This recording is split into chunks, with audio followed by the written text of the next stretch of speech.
Hello viewers, मैं Manju Sharma divine light core Anjali 11 में आप सभी लोगों का स्वागत करती हूँ। साथियों, जिनका जन्मदिन है उनको जन्मदिन मुबारक हो, जिनकी शादी की सालगिरह उनको शादी की सालगिरह बहुत बहुत मुबारक हो। साथियों, कैसे हैं आप सब लोग?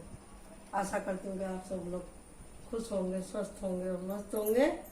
तो राम राम, अस्सलाम वालेकुम, राधे राधे और जय माता की। ठीक है ना जी? तो अब हम 2-3 दिन के बाद में मिले हैं। मैंने तो आपको पहले ही कह दिया था कि भैया हमारा तो माता जी का मंदिर है और उसमें मेरा आना जाना लगा रहता है। पहले तो मैंने सोचा था खाली से ऐसे ही संगीत वगैरह और भजन कीर्तन में ही टाइम निकल जाएगा, बाकी का अष्टमी वाले दिन एक दिन मैं नहीं कर पाऊंगी, क्योंकि आपको पता ही है हमारे उत्तर प्रदेश में चढ़ता उतरता भी करते हैं और फिर उसके बाद में अष्टमी का उपास करके नवमी को कढ़ाई कर देते हैं, माता जी की भोग लगा देते हैं, कन्या जिमा देते हैं, हो जाता है काम। और मैं भी बहुत एक समय तक, जब तक मेरे को नहीं इतना वो था माता जी से, मैं भी चढ़ता उतरता ही करती थी। लेकिन ऐसा एक समय आ गया कि अब माता जी के बिना रहा नहीं जाता 1 मिनट के लिए भी। तो उधर गई तो सब लोगों ने बोला कि भैया आप ये ऐसा करो, अब की बार आप ही घट की स्थापना कराओ मंदिर में। और फिर उन लोगों ने मेरे को संकल्प दिलवा दिया। अब ऐसी हालत हो गई है कि आपको पता ही है कि भी जो मंदिर के जो आसपास रहते हैं, जो जो लोग भी उसमें स्थापना के टाइम पे शामिल थे, पूजा में जो भी आते हैं, मंदिर स्थापना के टाइम पे भी, और जिस एरिया में वो मंदिर है, तो सबके प्रति एक दूसरे का कर्तव्य बन जाता है। तो पता नहीं क्यों मेरे मुंह से ना ही नहीं निकला, जैसे मैं चाह ही रही थी। मैं सोच रही थी पाठ बैठेंगे, पंडित जी आएंगे तो मैं रोज जाके सुनूंगी। तो एक बार मेरा नंबर आया था, तो मैं एक बार और आ जाता, मुझे कमाल, माता जी बैठी सुन रही है, उन्होंने मेरा नंबर लगा दिया जी। मेरा नंबर लग गया तो मैंने भी स्वीकार कर लिया। तो ये दही वही पीने की वजह से तबीयत हो गई मेरी खराब, सर्दी हो गई जबरदस्त। मेरा दोनों टाइम नहा धो के मंदिर में जाना पड़ता है, तो गला हो गया था एकदम बैंड, तो मैं नहीं कर पाई।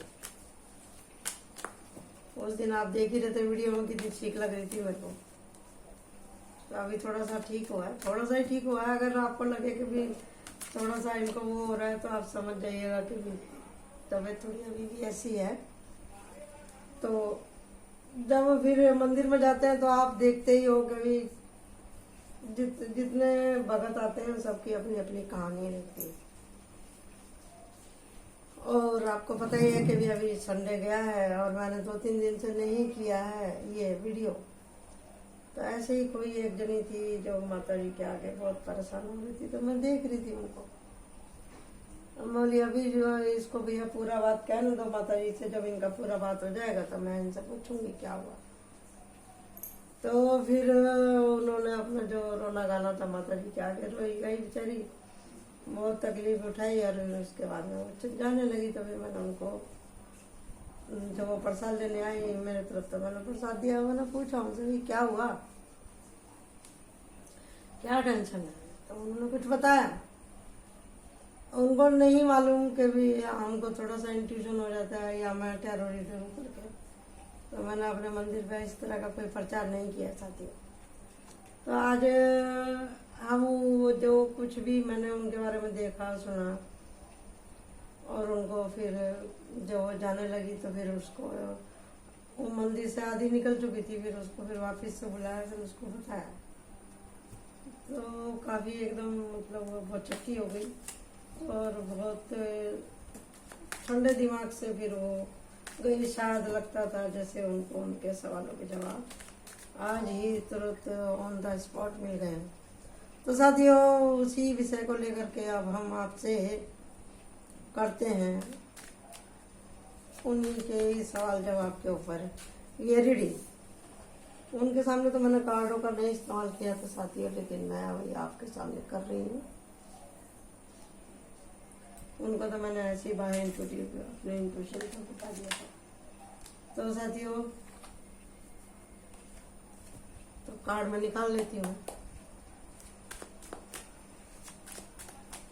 बुरा समय आया तो क्या हुआ, बुरा वक्त आया तो क्या हुआ, मालूम तो पड़ा है सनम, आप तो ऐसे ना थे,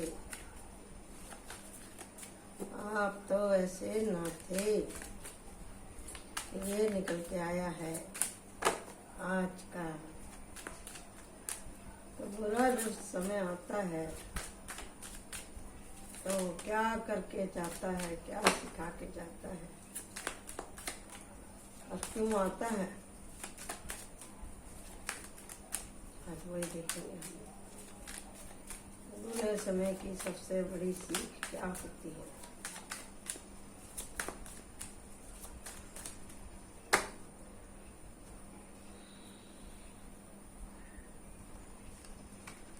यहाँ पे जितनी भी रीडिंग होती है साथियों, जनजीवन के ऊपर, अपने पर्सनल लाइफ के ऊपर नहीं, सभी के लाइफ में ऐसे मौके आते हैं, उन्हीं को ही आधार में रखते हुए कलेक्टिव रीडिंग के हिसाब से ही आज का रीडिंग यार वही सब सोच करके हम करते हैं। यहाँ पे सिर्फ टाइम पास नहीं होता, एंजलों के नाम से यहाँ पर निकाला जाता है। बता दीजिए प्लीज एंजल, जैसे आपने उनको गाइडेंस किया था वही एनर्जी वापस से चाहिए। ये देखो 3 ऑफ सोर्ड है। तो अब हम चलते हैं यहाँ पर।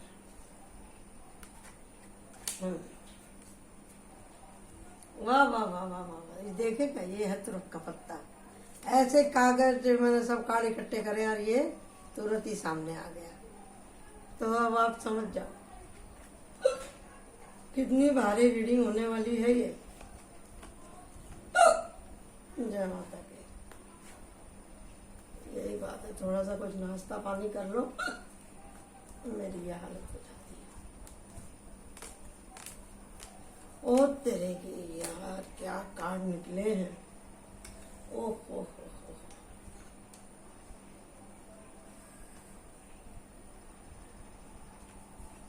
न तो जमीन के लिए ना आसमां के लिए, तेरा वजूद है, तेरा वजूद है, सिर्फ दास्तां के लिए, न तू जमीन के लिए न आसमां के लिए। देख रहे ना,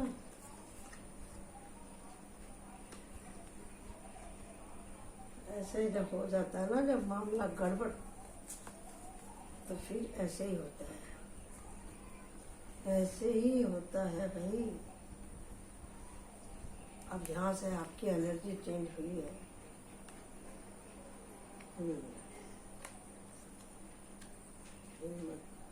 पहले भगवान देते हैं जब इंसान कुछ करता है।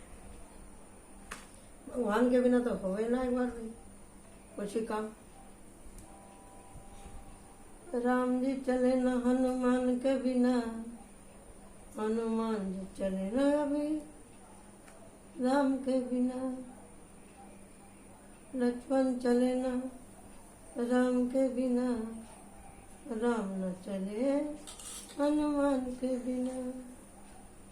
तो ऐसा ही हो जाता है भाई। देखो यहाँ पे मैंने गैप क्यों किया है, इसका कारण समझ लेना आप। तो जो उनकी कहानी थी, वो किसी की भी कहानी हो सकती है साथियों, जीवन में सबके ही आता है अच्छा बुरा टाइम। लेकिन इसमें हमको वो जो हमने कभी समझा था, जिन्हें अपना वो जान बचाए बैठे हैं। देखो ऐसे कली उतरती है लोगों के चेहरे से। ये देखो, देख रहे हैं आप,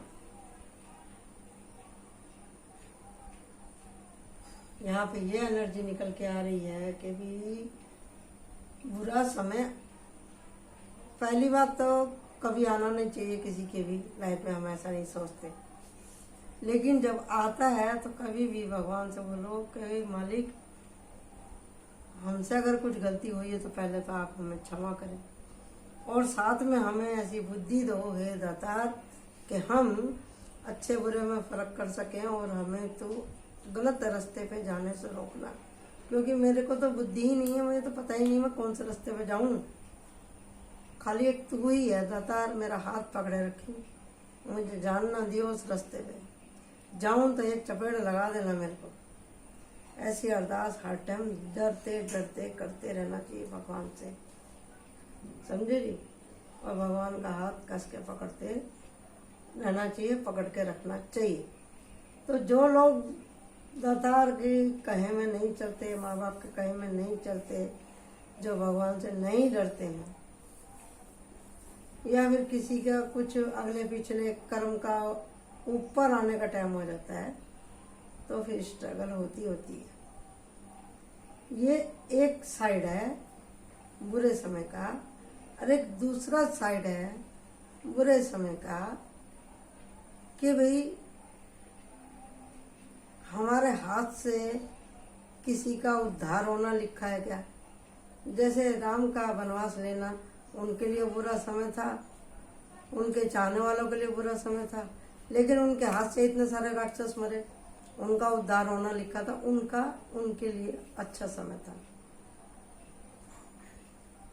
और तीसरा क्या होता है, अपनों की पहचान होना, और चौथा क्या होता है, जो अपने बन के आपके चारों तरफ घेर के रखते हैं आपको, उनके मुखौटे उतर जाते हैं। जो भीड़ रहती है ना आपके आगे पीछे, वो भीड़ सब ऐसे फट जाती है जैसे दूध फट जाता है, जोड़े से नहीं जुड़ेंगे, फिर वो बाजू में से निकल जाएंगे, गाड़ी लेके निकल जाएंगे, बाजू में से निकल जाएंगे, बहरे हो जाएंगे और ब्लॉक कर देंगे। और बुरा समय एक ये भी बताता है कि जो हमने किसी से कुछ कही थी वो हमारे ऊपर ही पड़ जाती है। अब बुरा समय यह भी बताता है कि अगर किसी को काया पे घमंड है तो काया नहीं रहेगी, माया पे घमंड है तो माया नहीं रहेगी। अगर किसी को अपने शरीर पे है घमंड तो काया भी नहीं रहेगी। धन, माया और काया, तीन चीज ऐसी हैं बुरे समय में तीनों ही साथ छोड़ देती हैं। और एक और है इसमें बुरे समय का कारण, माँ बाप भी साथ छोड़ देते हैं, या माँ बाप का संतान साथ छोड़ देती है, या फिर पति पत्नी एक दूसरे का साथ छोड़ देते हैं, और प्रेमी प्रेमिका यार दोस्त तो वो भी चले जाते हैं। ठीक है ना जी। महमूद की पिक्चर थी एक, उसमें बहुत पुराना गाना था, ऑल इज वेल, पैसा ना अठन्नी ना रुपया बड़ा, सबसे बड़ा रुपया भैया, ऐसा कुछ गाना था उसमें। तो सबसे बड़ा रुपया बाबा, सबसे बड़ा रुपया, तो बात सही है।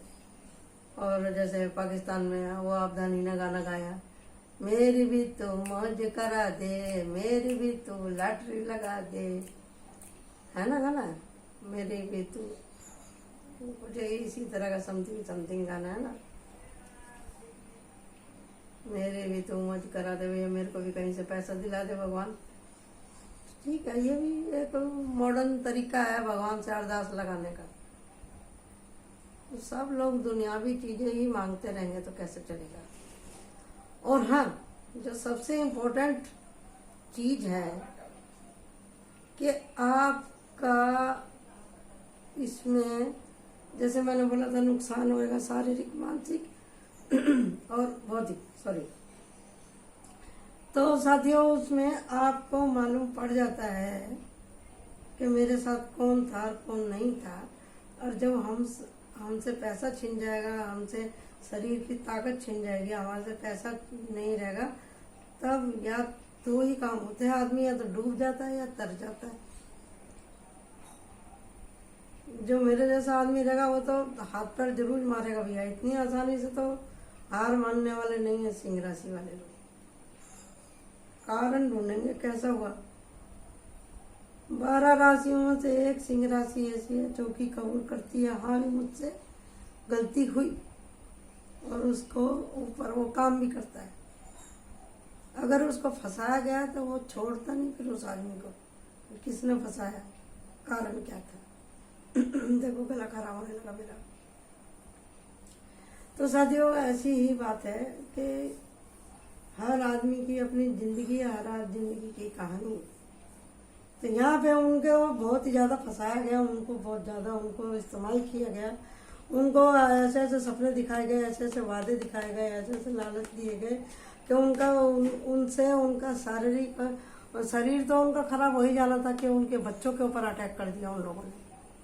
उनके बच्चों को उनसे दूर कर दिया, गलतफहमियां करा दी परिवार में, मनमुटाव कर दिए, पैसे का घपला करा दिया, ऐसा कर दिया ना, कहते चैन बनता था ना, बर्दाश्त करते बनता था, मेहनत करो तो पैसा नहीं आ रहा है, उतना समय नहीं बचा, जिसका उधार लेके उन्होंने काम शुरू किया था वो पैसा भी सारा डूब गया, और अभी ना रातों को नींद आती है ना सो पाते हैं, हालत खराब है, कर्जे और बोझ के नीचे दबे हुए हैं। लेकिन मांगने जाओ तो वहाँ पे भी झगड़ा झंझट होता है, और उसके साथ में कुछ गलत लोग भी मिले हुए हैं जो कि उसी का सपोर्ट करते हैं।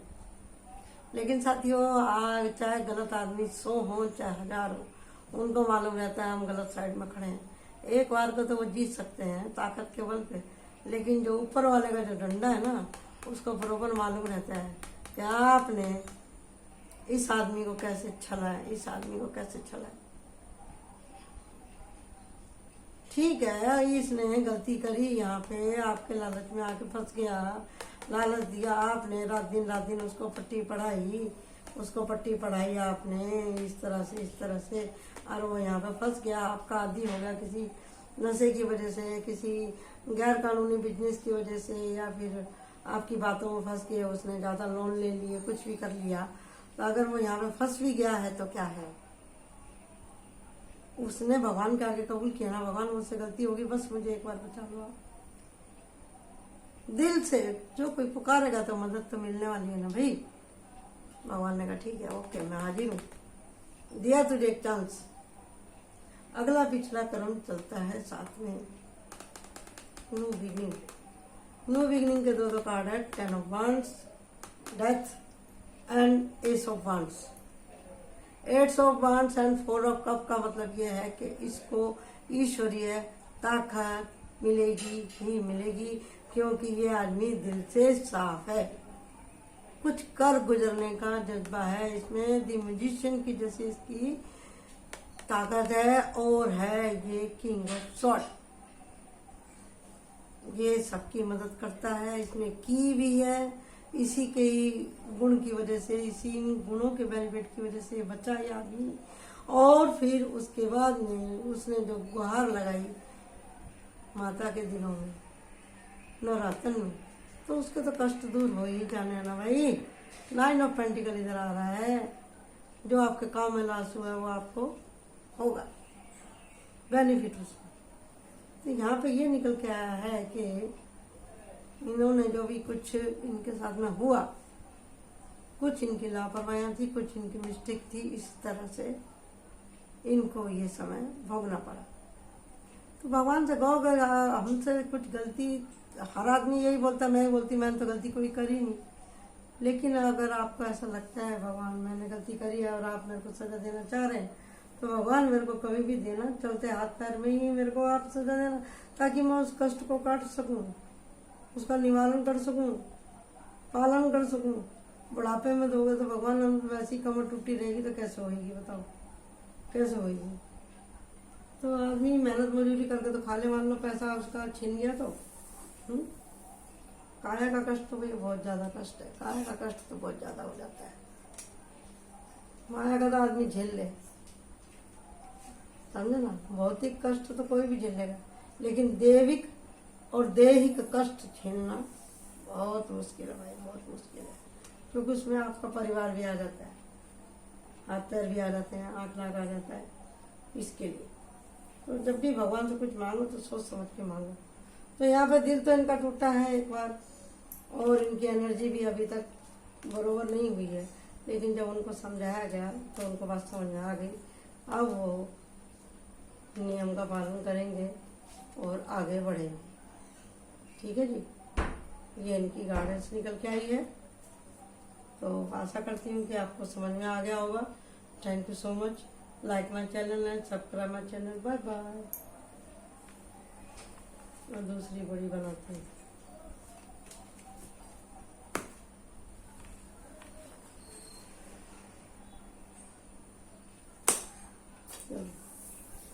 हरे कृष्णा।